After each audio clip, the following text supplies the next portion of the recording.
Hey everyone, it's Joanne. So my sister told me about Aquaphor Lip Balm, and I was able to find it on Amazon. This Aquaphor Lip Repair Stick has quickly become my go-to lip balm. This lip balm is incredibly moisturizing, and it does an excellent job of keeping my lips soft and hydrated. The texture is really smooth.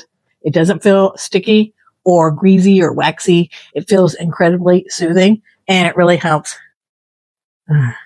prevent my lips from getting chapped or getting dry, especially in the colder months. Now, I like the stick form because it's easy to apply and it's perfect for on the go in my pocket or in my purse. I also love that there's no overwhelming scent or flavor. I prefer that. It's very neutral, so it's good for sensitive skin even. So I got the 4-pack so I can place one in my purse. I have one in the car. I have one at my desk and one at my nightstand. Thanks to my sister, this has become my favorite go-to lip balm treatment. I love it.